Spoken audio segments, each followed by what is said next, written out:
Hello everyone, कैसे हो आप सब। आई होप आप सब अच्छे से होंगे। My name is Khan Shaukat and I again welcome you all to the triple S YouTube channel. आज हम अपनी एमसीक्यू सीरीज का लेक्चर नंबर 6 करेंगे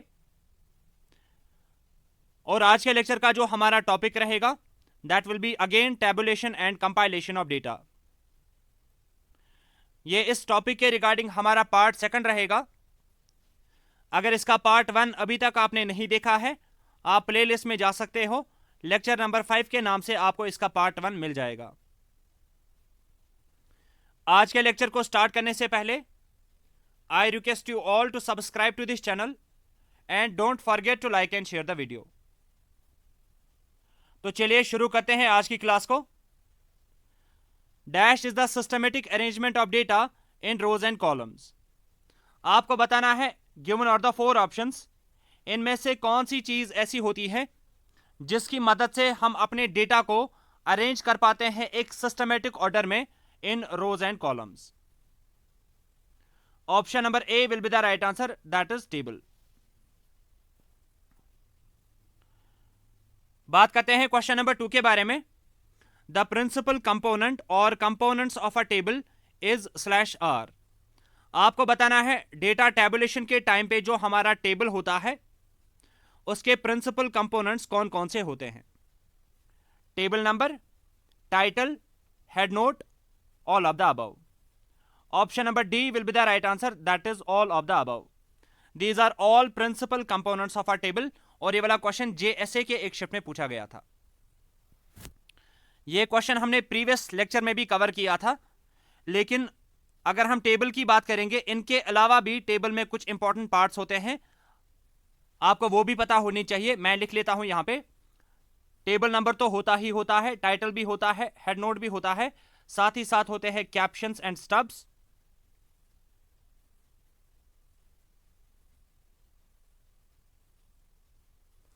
इसके अलावा होती है बॉडी ऑफ द टेबल, उसके नीचे फिर होता है फुटनोट और फिर लास्ट पे होता है सोर्स नोट। ठीक है, ये तो हो गए पार्ट्स ऑफ द टेबल। अगर हम फॉर्मेट की बात करेंगे, टेबल का फॉर्मेट कैसा होता है। सबसे पहले टेबल में होता है टेबल नंबर, और टेबल नंबर के साथ साथ ही हमने यहां पे लिखा हुआ होता है टाइटल, जो भी इस टेबल का होगा, और टाइटल के नीचे ब्रैकेट में हम लिख लेते हैं हेड नोट। हेड नोट के नीचे फिर हमारा एक्चुअल टेबल स्टार्ट हो जाता है, जो कि बना हुआ होता है रोज एंड कॉलम्स का। हर एक रो को हमने एक हेडिंग दी हुई होती है जिसको हम बोलते हैं स्टब। हर एक कॉलम की भी एक हेडिंग होती है जिसको हम बोलते हैं कैप्शन। और जो इसके बाद एक्चुअल डेटा हमारा होगा वो यहां पे होता है, इसको हम बोलते हैं बॉडी ऑफ द टेबल। इसके नीचे फिर होता है फुटनोट और लास्ट पे फिर होता है सोर्स नोट। ये हमारे टेबल का फॉर्मेट होता है। अब इन सब के बारे में हम एमसीक्यूज करेंगे आने वाले स्लाइड्स में। बात करते हैं क्वेश्चन नंबर 3 के बारे में। Dash is mean to describe in brief and concise form the contents of the table and should be self explanatory. आपको बताना है टेबल का वो कौन सा पार्ट होता है वो जो कि काफी ब्रीफ होना चाहिए, कंसाइज होना चाहिए, और जिसको देख के ही हमें पता चले कि इस टेबल के अंदर क्या डेटा होगा, इसके अंदर किस टाइप का कंटेंट होगा। That part is known as title. Option number C will be the right answer. बात करते हैं क्वेश्चन नंबर 4 के बारे में। Which of the following completes the information in the title of a table. अभी मैंने आपको बताया जो हमारा टाइटल होता है किसी भी टेबल का वो काफी शॉर्ट होता है, कंसाइज होता है। टाइटल के अंदर हम सारी की सारी डिटेल्स नहीं लिख सकते हैं। अब टाइटल की बाकी इंफॉर्मेशन को कंप्लीट करने के लिए हम क्या करते हैं, हेड नोट का इस्तेमाल कर लेते हैं। Option number A will be the right answer, that is head note. Title की इंफॉर्मेशन को कंप्लीट करने के लिए हम हेड नोट का इस्तेमाल करते हैं, और ये वाला क्वेश्चन जेएसए के एक शिफ्ट में पूछा गया था। अगर हम सारी की सारी डिटेल्स टाइटल में लिखेंगे तो टाइटल काफी लेंथी बन जाएगा। उस चीज को अवॉइड करने के लिए हम बाकी इंफॉर्मेशन हेड नोट के अंदर लिख लेते हैं। एज एन एग्जाम्पल, जो भी यूनिट्स हमने यूज किए होंगे टेबल के अंदर, ठीक है, वो हम कहां पे लिखते हैं? हेड नोट के अंदर। नेक्स्ट क्वेश्चन के बारे में बात करते हैं। Head note is also known as, आपको बताना है हेड नोट का दूसरा नाम क्या होता है। सोर्स नोट तो नहीं होगा, सोर्स नोट अलग से एक पार्ट होता है टेबल का। कैप्शन भी नहीं होता है, एंड स्टब भी नहीं। अब ये कैप्शन क्या होता है, स्टब क्या होता है, इसके बारे में आगे हम एमसीक्यूज करेंगे। Option number D will be the right answer, that is prefatory note. Head note is also known as prefatory note. Let's talk about question number 6. Which of the following are the titles for the rows of a table? अभी मैंने आपको बताया जो हमारी body होती है table की, वो बनी हुई होती है रोज की एंड कॉलम्स की। हर एक रो को हमने एक हेडिंग दी हुई होती है जिसको हम क्या बोलते हैं? Stub. Option number B will be the right answer. और ये वाला क्वेश्चन भी जेएसए के एक शिफ्ट में पूछा गया था। सिंपल टर्म्स में स्टब क्या होता है? रो हेडिंग।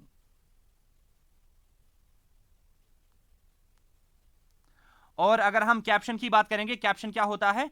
ये होती है column heading.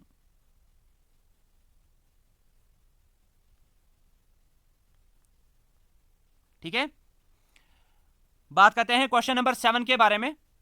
Column headings are called, आपको बताना है कि कॉलम हेडिंग्स को हम क्या बोलते हैं।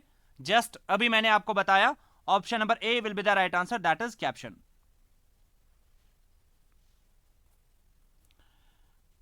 क्वेश्चन नंबर 8 के बारे में बात करते हैं। The numerical information in a statistical table is called dash of the table.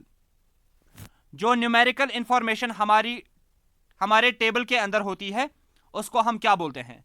Numerical information मतलब हो गया जो एक्चुअल डेटा होता है वो कहां पे होता है टेबल के अंदर? बॉडी के अंदर। Option number C will be the right answer.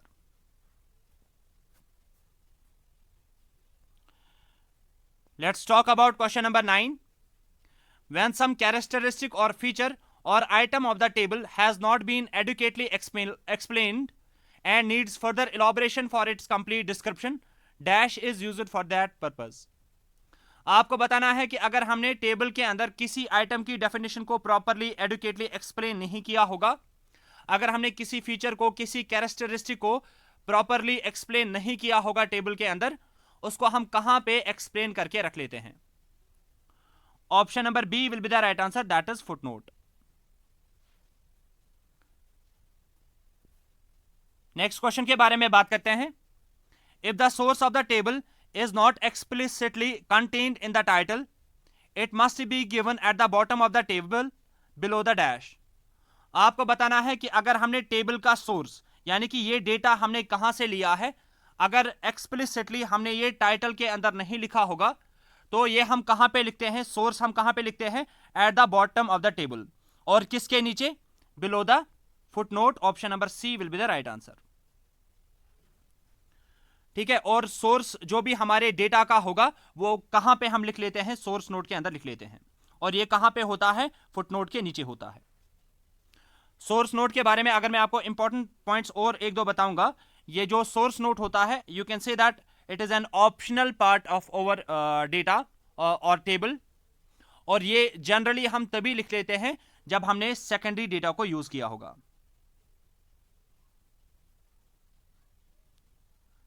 ठीक है, बात करते हैं क्वेश्चन नंबर 11 के। पहले यहां पे हम कुछ इंपॉर्टेंट पॉइंट्स को डिस्कस कर लेते हैं। So far we have discussed what do we mean by a table.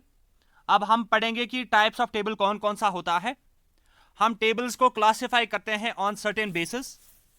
सबसे पहला अगर हम देखेंगे, अगर हम टेबल्स को क्लासिफाई करेंगे on the basis of objective और पर्पस, हम टेबल्स को क्लासिफाई कर सकते हैं on the basis of nature of inquiry, या जिसको हम बोलते हैं on the basis of originality.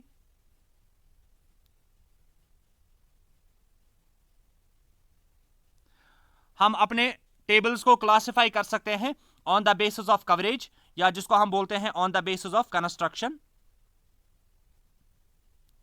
ये सारे पॉइंट्स आपके लिए काफी इंपॉर्टेंट है, डायरेक्टली इन पे ऑलरेडी क्वेश्चंस बने हैं, ठीक है। अब अगर हम देखेंगे, अगर हम टेबल्स को क्लासिफाई करेंगे on the basis of objective और on the basis of purpose, ये फर्दर दो टाइप्स के होते हैं। एक को हम बोलते हैं जनरल पर्पस टेबल, जिनका एक और नाम आता है रेफरेंस टेबल, और इसका दूसरा टाइप आता है स्पेशल पर्पस टेबल, जिसका दूसरा नाम आता है समरी टेबल। इसी पैटर्न पे अगर हम टेबल्स को क्लासिफाई करेंगे on the basis of nature of inquiry और on the basis of originality, तो हमारे पास दो टाइप्स ऑफ टेबल होते हैं फिर से। एक होता है ओरिजिनल टेबल, या जिसको हम प्राइमरी टेबल भी बोलते हैं। इसका दूसरा टाइप आता है डेराइवेटिव टेबल या डेरिवेटिव टेबल, या जिसको हम सेकेंडरी टेबल भी बोलते हैं कभी कभी, सेकेंडरी टेबल। इसी पैटर्न पे अगर हम टेबल्स को क्लासिफाई करेंगे on the basis of construction और on the basis of coverage, इसके भी दो टाइप्स निकल के आ जाते हैं। एक होता है वन वे टेबल और दूसरा होता है complex table. One simple table जो है, इसको हम एक और नाम से भी जानते हैं, that is one way table. और इसी पैटर्न पे जो हमारे कॉम्प्लेक्स टेबल्स होते हैं, इसके तीन टाइप्स फर्दर निकल के आ जाते हैं। एक होता है two way table, double table जिसको हम बोलते हैं, trouble table, three way table and manifold table.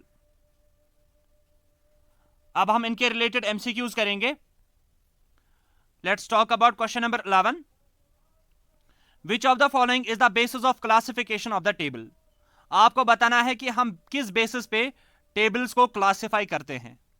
On the basis of purpose, yes it is one of the basis of classification. इसको हम कभी कभी बोलते हैं classification on the basis of objective.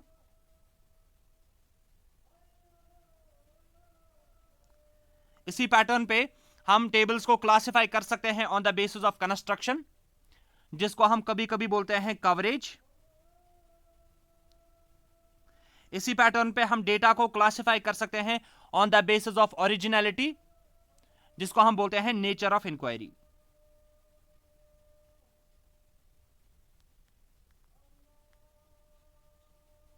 ठीक है, hence option number D will be the right answer, that is all of the above.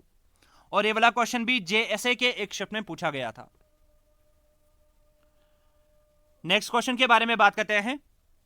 General purpose tables are also known as. आपको बताना है जनरल पर्पस टेबल्स का और कौन सा नाम होता है। जस्ट मैंने आपको बताया, रेफरेंस टेबल भी हम इनको बोलते हैं। Sometimes they are also known as informative tables and sometimes they are also known as master tables. Hence option number D will be the right answer, that is all of the above. General purpose tables का एक और नाम आता है reference table, एक और नाम आता है इंफॉर्मेटिव टेबल और एक और नाम आता है मास्टर टेबल।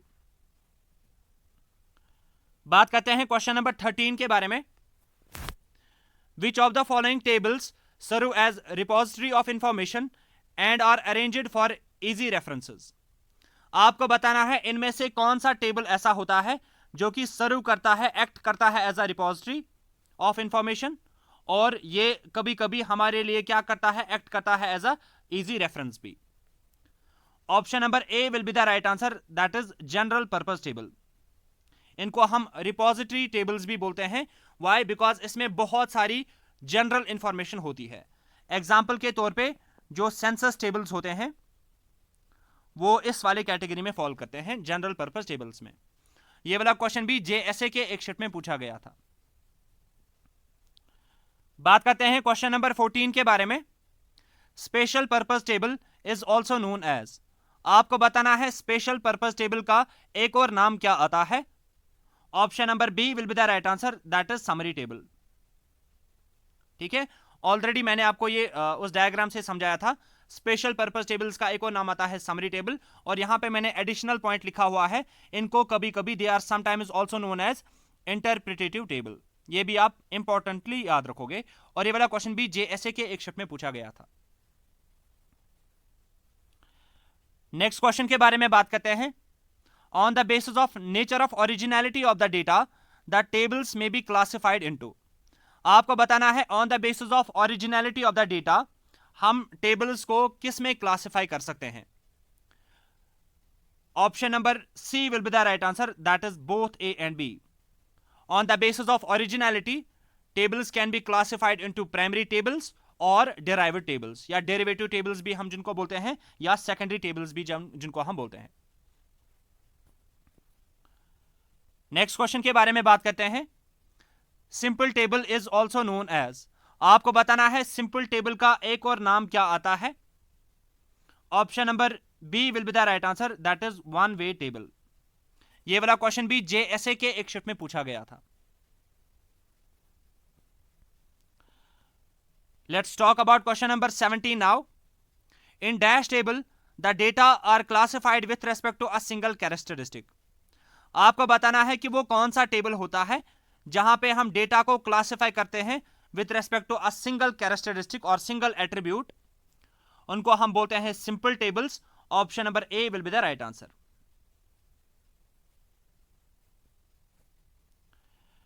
नेक्स्ट क्वेश्चन के बारे में बात करते हैं. If the data are grouped into different classes with respect to two or more characteristics or criteria simultaneously, then we get. आपको बताना है कि अगर हम डेटा को ग्रुप करेंगे into different classes with respect to two और मोर कैरेक्टरिस्टिक्स, तब हमें यहां से कौन से टेबल्स मिल जाते हैं. Option number A will be the right answer, that is complex table.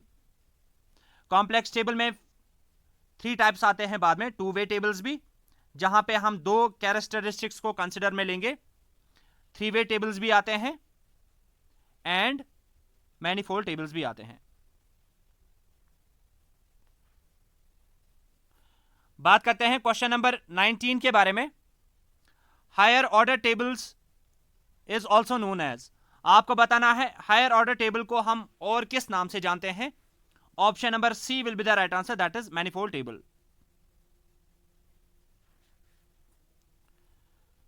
Let's talk about question number 20. Complex table may be classified as. आपको बताना है कि कॉम्प्लेक्स टेबल को हम किस में क्लासिफाई कर सकते हैं. General purpose, special purpose. No, general purpose, special purpose हम क्लासिफाई करते हैं on the basis of you can say purpose और ऑब्जेक्टिव.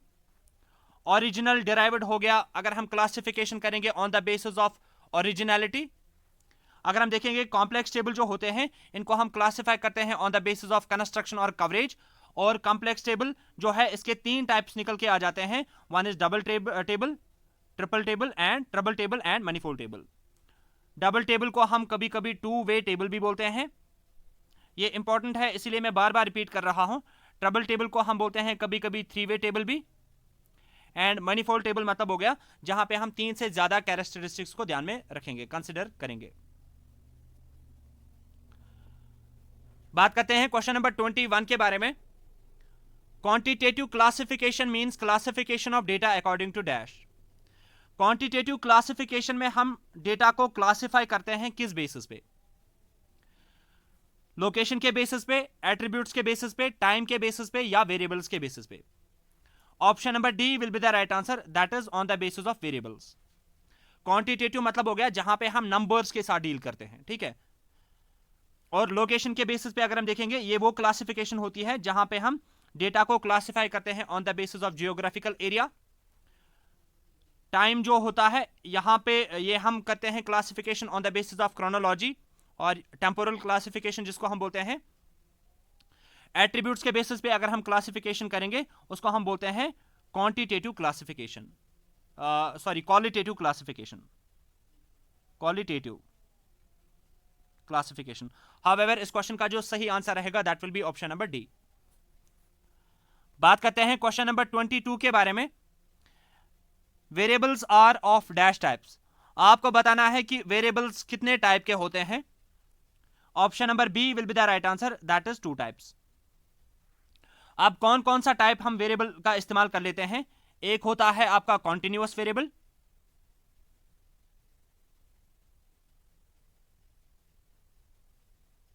और जो इसका दूसरा टाइप आता है उसको हम बोलते हैं डिस्क्रीट और डिसकंटिन्यूअस वेरिएबल.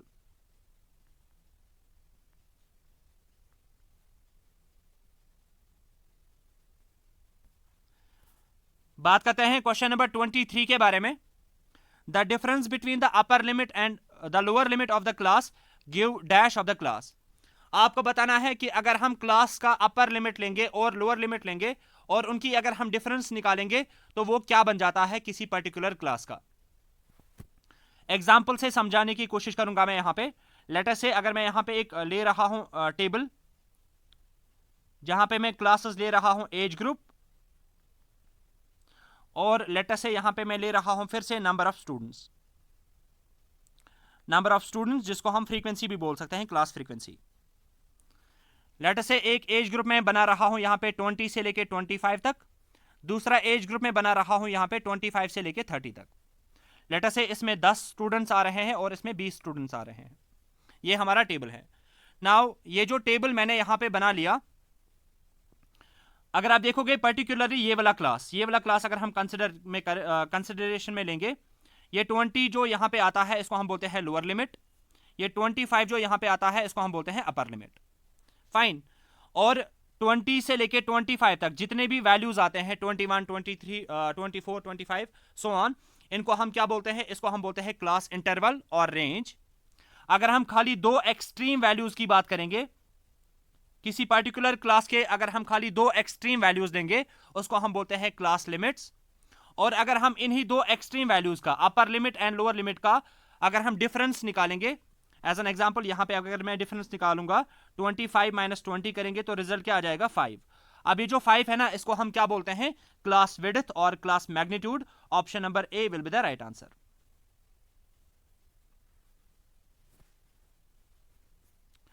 बात करते हैं क्वेश्चन नंबर 24 के बारे में। In spatial classification dash becomes the classifying variable. आपको बताना है स्पाशियल क्लासिफिकेशन में हम किस बेसिस पे क्लासिफिकेशन करते हैं। Option number B will be the right answer, that is on the basis of place, on the basis of geographical area. ठीक है, तो जियोग्राफिकल क्लासिफिकेशन का एक और नाम आता है दैट इज स्पाशियल क्लासिफिकेशन। जिस तरीके से क्रोनोलॉजिकल क्लासिफिकेशन का एक और नाम आता था टेम्पोरल क्लासिफिकेशन, वैसे ही इसका भी ये दूसरा नाम है। बात करते हैं आज के सेशन के लास्ट क्वेश्चन के बारे में। Which among the following are the requisites of a good table. आपको बताना है जब हम कोई भी टेबल कंस्ट्रक्ट करेंगे हमें क्या क्या चीजें ध्यान में रखनी होती है while constructing that table. Option A says that it should be simple and compact. Yes, it is a true statement. जब हम कोई भी टेबल बनाएंगे वो सिंपल होना चाहिए, कंपैक्ट होना चाहिए, उसको रीड करना भी हमारे लिए इजी होना चाहिए, वो एम्बिग्यूटी से फ्री होना चाहिए, उसमें डेटा ओवरलैपिंग नहीं होनी चाहिए। ऑप्शन बी की अगर हम बात करेंगे, it should be complete and self explanatory. जो भी हमारा टेबल होना चाहिए वो कंप्लीट होना चाहिए, बिल्कुल सही है। एंड सेल्फ एक्सप्लेनेटरी मतलब टाइटल को देख के, चीजों को देख के ही हमें पता चलना चाहिए कि इस टेबल में क्या चीजें होगी। इसका एक सूटेबल टाइटल होना चाहिए, अगर जरूरत पड़ी तो हमें इसमें हेड नोट भी डाल देना चाहिए। इसके अंदर कैप्शंस भी होने चाहिए, स्टब्स भी होने चाहिए, फुटनोट भी होना चाहिए अगर जरूरत पड़ेगी तो। ठीक है, अगर हमने सेकेंडरी डेटा का यूज किया होगा तो हमें सोर्स नोट भी इसमें डालना ही चाहिए। और जो हमारा टाइटल होगा किसी भी टेबल का, उसमें हमें एब्रिवेशंस को अवॉइड कर लेना चाहिए। ये सारी चीजें होनी चाहिए टेबल के अंदर। ऑप्शन सी की अगर हम बात करेंगे, it should have an attractive getup. जो भी हम टेबल बनाएंगे ये अट्रैक्टिव नेचर का होना चाहिए, एक अच्छा टेबल होना चाहिए। Hence option number D will be the right answer, that is all of the above. तो होपफुली आज के सारे क्वेश्चंस आपको फिर से अच्छे से समझ में आ गए होंगे। इन केस कहीं पे कोई भी डाउट आता है वो आप कमेंट सेक्शन में मेंशन करके बता सकते हैं। बिफोर एंडिंग दिस क्लास मुझे आपको एक लास्ट पॉइंट यहां पे कुछ बताना है। अगर हम डेटा प्रेजेंटेशन की बात करेंगे, डेटा को प्रेजेंट हम कर सकते हैं दो कैटेगरीज में। दो तरीकों से हम अपने डेटा को प्रेजेंट कर सकते हैं। एक को हम बोलते हैं tabular presentation,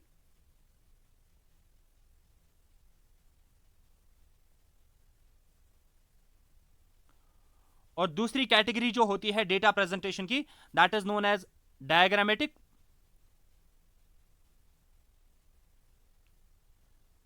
presentation and graphic presentation.